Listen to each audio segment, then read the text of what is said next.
Bien, bonjour tout le monde, j'espère que ça va bien. Si vous remarquez, je ne suis pas dans ma cuisine, je suis dans une de mes résidences. C'est parce que, pour deux raisons. La première, c'est que je travaille. Et la deuxième, c'est que je vais faire une demande spéciale aujourd'hui. Une demande de Elsa qui m'a demandé de faire une plaque à pâtisserie de gâteau. Donc, je vais faire une recette de gâteau à la vanille. Voici les ingrédients qu'on aura besoin. 500 g de beurre ou de margarine, 900 g de sucre, 8 œufs, 10 ml d'essence de vanille, 1 kg de farine, 50 ml de poudre à pâte, 5 ml de sel, ça c'est l'équivalent d'une cuillère à thé, et 750 ml de lait. Et surtout, beaucoup d'amour. On va commencer par crémer le beurre et le sucre. Donc dans un mélangeur, on va y mettre notre margarine, moi là j'utilise la margarine, et le sucre. On va faire tourner pendant au moins 10 minutes. On peut arrêter le mélangeur et corner avec une maryse pour bien s'assurer que tout le mélange va bien se fouetter. Ça va finir par ressembler à du crémage à gâteau. C'est pour ça qu'on appelle ça crémer.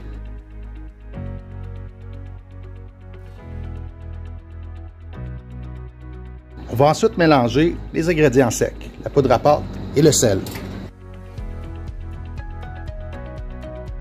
On va ensuite casser les œufs dans un cul de poule. Ça, c'est pour s'assurer qu'il n'y ait pas de coquilles. On ne les casse pas direct dans le mélangeur.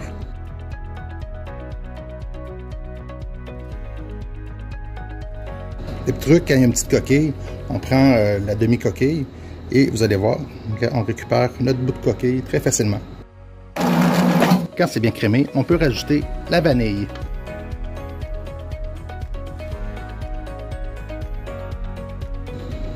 On rajoute les œufs.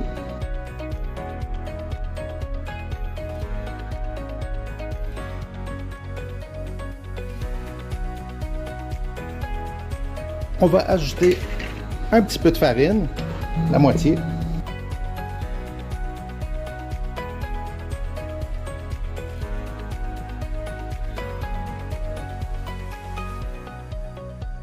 On va ajouter la moitié du lait.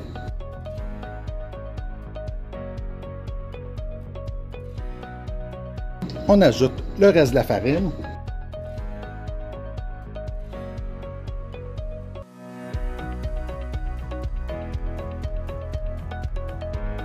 Et le reste du lait. Voilà, il ne faut pas trop mélanger quand on rajoute la farine parce que sinon le gâteau va devenir, la pâte va devenir élastique et il ne gonflera pas comme il faut. Donc c'est prêt, on reste à la mettre dans les plaques à pâtisserie avec un papier parchemin et le mettre au fourneau.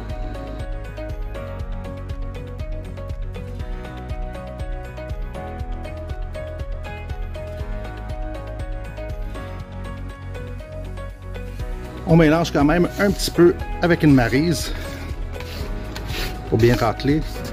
Et voilà. Donc pour une plaque à pâtisserie, 1 kg de farine, c'est à peu près la moyenne qu'il faut. Donc on voit une recette qui a 1 kg de farine. Ça rentre dans la plaque à pâtisserie, ça va faire un beau gâteau.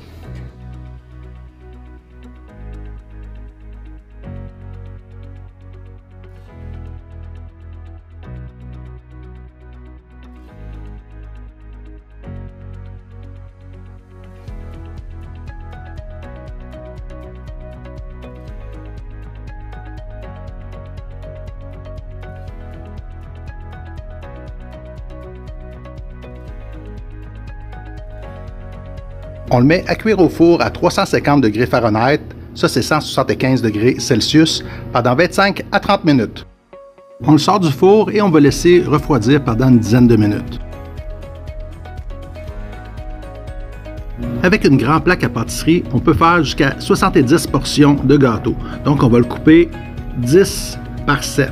Donc le côté le plus long, on va le couper, on va commencer par le couper en deux, ça va faire la moitié, puis après ça, on va couper chaque demi en 5 portions.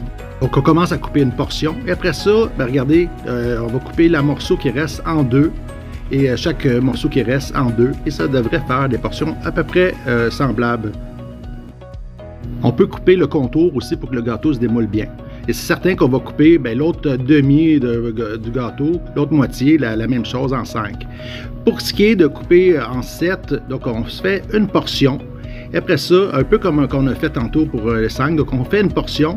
Et après ça, On le coupe, on trouve la moitié de la partie qui reste et chaque partie, on le coupe en 3 portions. Donc, ça va faire 7 morceaux.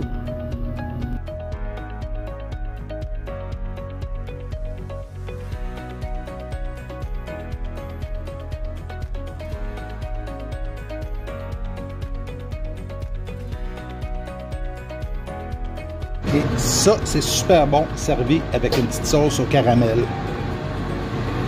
Un genre de sauce au sucre à la crème, c'est un délice.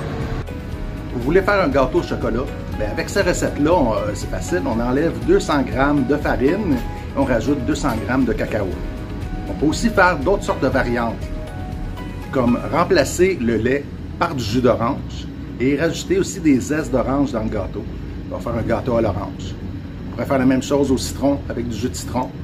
Donc, on remplace le lait par du jus de citron. On met des zestes de citron. Et on peut mettre même des petites graines de pavot dedans. Ça va faire un gâteau au citron pavot. On pourrait aussi remplacer le lait ordinaire par du lait de coco et rajouter de la noix de coco râpée dedans. Ça fait un gâteau à la noix de coco. Donc, il y a plein de possibilités avec ce gâteau. Si vous avez aimé ma vidéo, faites comme Robocop et mettez le pouce dans les airs. Abonnez-vous à ma chaîne si ce n'est pas déjà fait et activez la petite cloche pour avoir toutes les notifications. Partagez la vidéo avec tous vos contacts et vos amis et aussi envoyez-moi des photos de vos plats ou des vidéos de vous qui cuisinez pour devenir le ou la chef du jour. Nous on se revoit très bientôt pour une prochaine recette, une prochaine vidéo. Bye!